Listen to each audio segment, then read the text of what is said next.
how easy is to buy into our own insecurities and start blaming other people for the things that they don't have anything to do with how we feel. I will share with you one of my experiences, and I noticed that, and I'm working on this because I think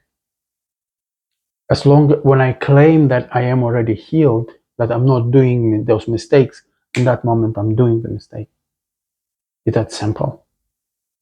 Let's say if my wife feels sad or feels maybe angry at something, and me, the person, the husband, looking at her and trying to change her or blame her for how she feels because apparently I don't feel good because she feels that way. So can you see the transaction here? You feel angry, I should feel the same. I'm not helping in that instance. Actually, I'm adding more petrol to the fire.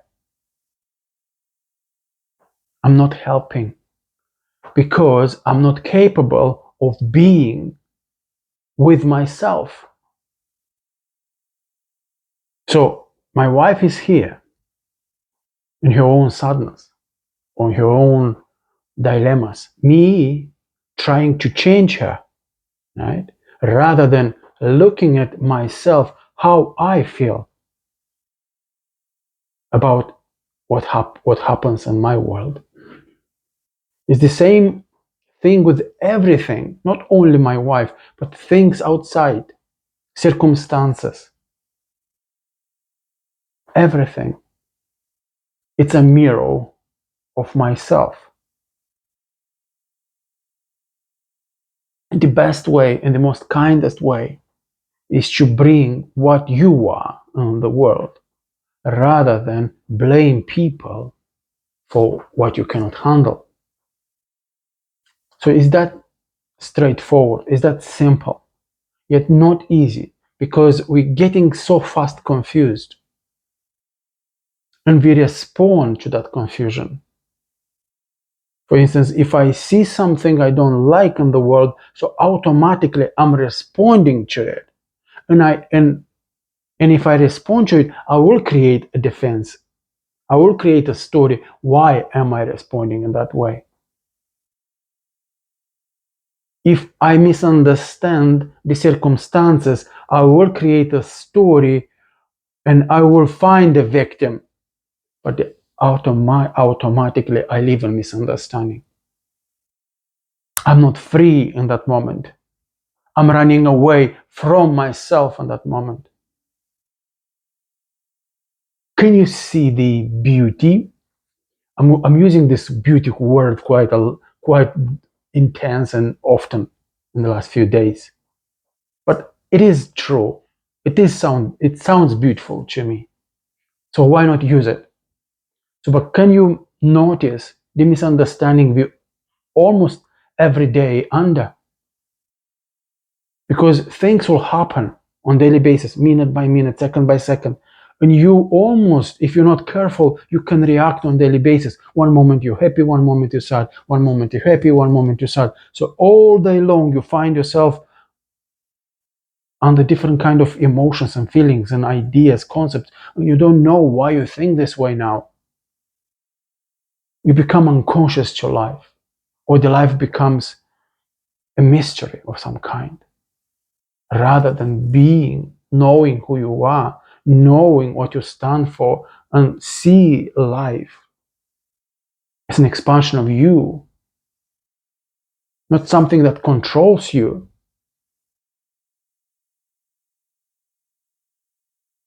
So going forward, what is that I do? Let's take the example of my wife.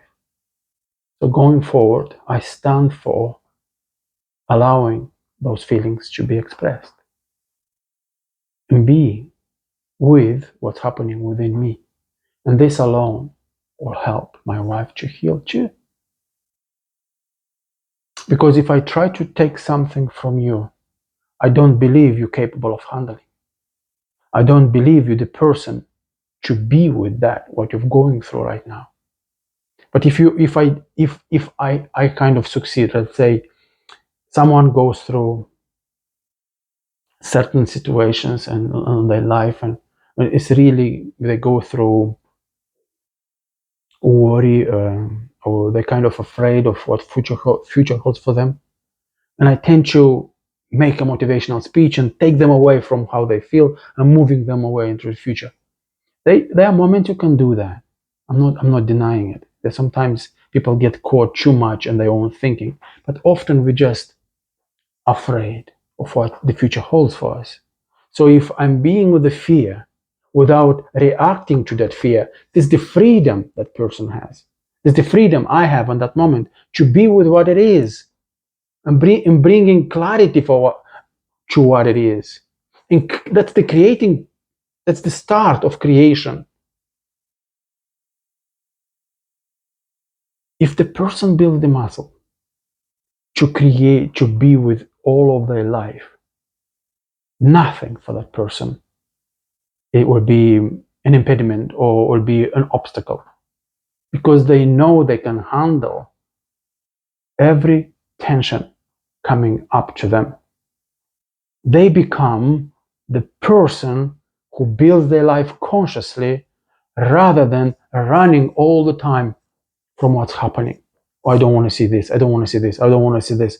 Rather than being afraid of what's happening to you, start creating what you want.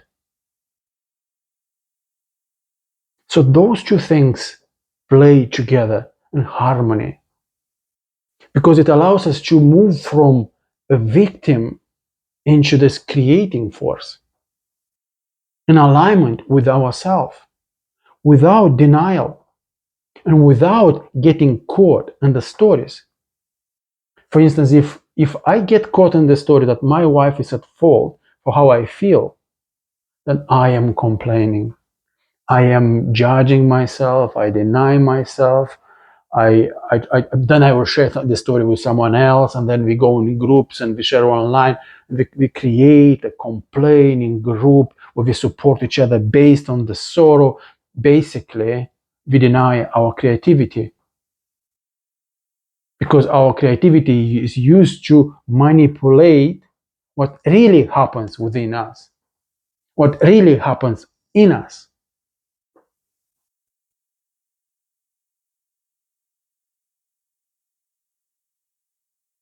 I think that's available to all of us. And often I just imagine a world where we understand each other, where we literally are being with each other in a way that we don't make each other wrong for how we feel. What kind of world can we create then?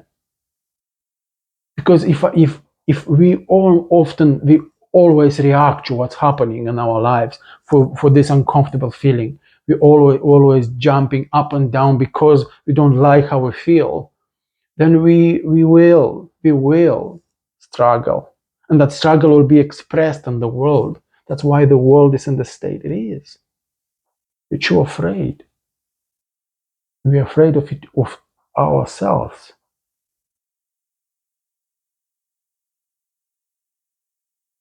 If I don't have peace within myself,